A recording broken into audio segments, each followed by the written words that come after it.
बर्फबारी हुई रामबन के अंदर, यहाँ पे अगर जिला इंतजामिया ने कोशिशें बड़ी की उनको राहत पहुँचाने के लिए सरकारी तर्ज पर, क्या कुछ आज लोग जो है उम्मीद करेंगे?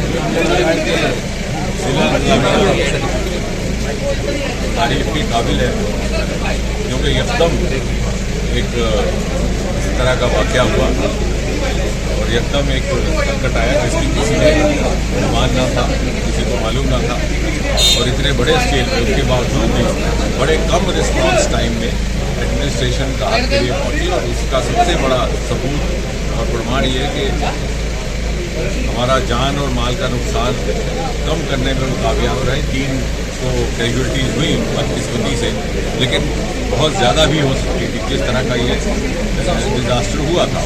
तो और साथ ही साथ सिविल सोसाइटी ने, हमारे चुने हुए नुमाइंदे, हमारे शहरदार, हमारे डीडीसी, हमारे एमएलए, हमारे व्यापार मंडल, उन सब ने भी एक सुर में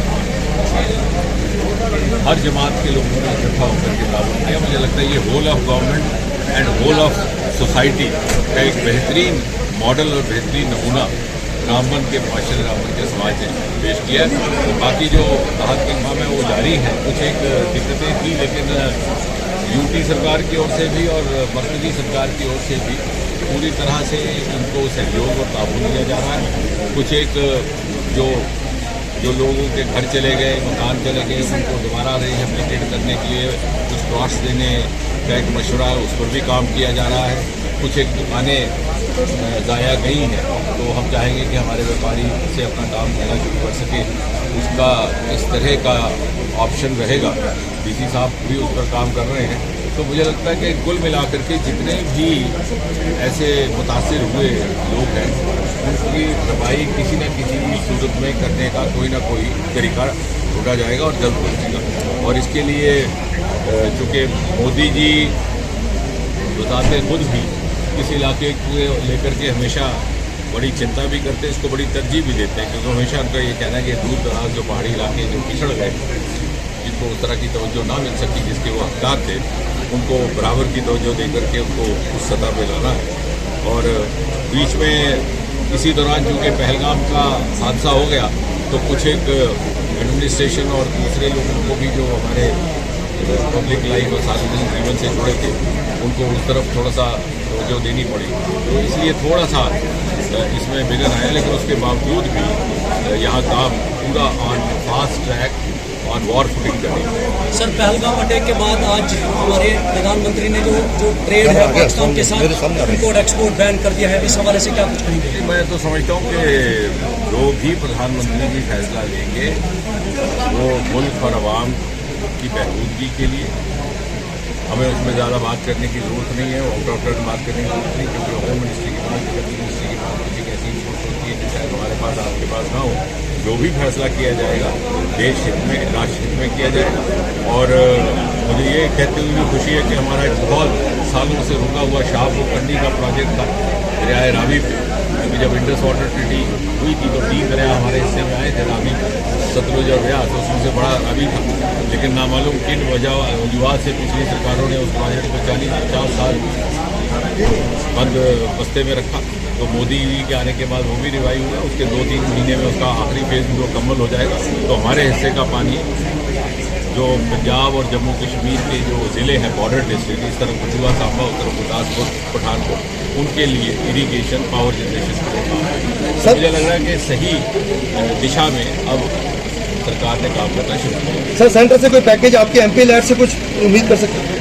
एमपी लैड से भी है, वो तो एमपी लैड से तो मुतासर चला ही रहता है। अब जो मांग आती है हम देते रहते हैं। उन्होंने कहा हमें क्रिटिकल केयर चाहिए एम्बुलेंस से, एमपी लैड से हमने कहा ले लो जितनी चाहिए। तो वो एक निरंतर प्रक्रिया, ऐसा नहीं है कि कोई मुसीबत हो, कैलेमिटी हो तभी एमपी लैड दिया जाता है। उसके बगैर भी एमपी लैड चलता रहता है और हर ज़िले को एमपी लैड भी है और सरकार की तरफ से भी है। और अगर कुछ और उसके अलावा इमदाद हुई तो डीसी साहब उसके लिए भी पूरा। सर, 1,30,000 काफ़ी नहीं है डिजास्टर में लोगों के लिए? उसके लिए कुछ और भी प्रपोजल बनाएंगे, क्योंकि और साथ ही साथ कुछ हम फिलैंथ्रोपी वगैरह से भी इकट्ठा करेंगे। जैसे जब 2014 में इस तरह का एक वाक़या हुआ था तो मैंने कुछ एक दूसरे सोर्सेज से 50 लाख रुपए भी इकट्ठा किया था एमपी फंड के अलावा।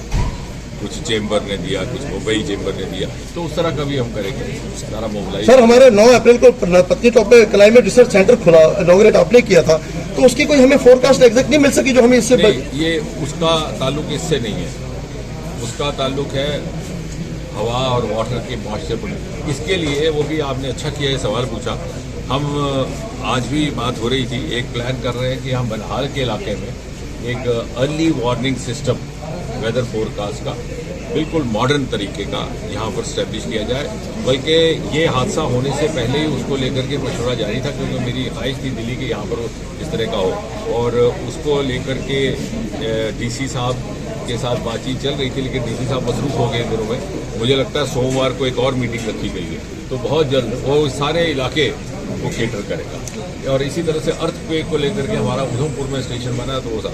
लेकिन जो आप कह रहे हैं उस सहूलियत के लिए बनिहाल के इलाके में जल्दी हम कोई, क्योंकि मिशन मौसम जो मोदी जी ने शुरू किया था उसके तहत ही आधुनिक किस्म का एक यंत्र वहाँ पे स्टैब्लिश किया गया। सर, ये एक स्पेसिफिक एरिया में क्लाउड बस्ट हुए और बाकी कहीं इतनी ज्यादा नहीं हुए, तो इसके लिए कोई साइंटिस्ट से कोई कराई? बिल्कुल, हाँ। अब इसके लिए भी मैंने डीसी साहब से कहा है कि एक जियोलॉजी सर्वे ऑफ इंडिया की हम टीम यहाँ भेजेंगे और ये शनाख्त करे कि कौन कौन से लैंडस्लाइड प्रोन एरियाज हैं, ताकि दोबारा इसकी रोकथाम की जा सके।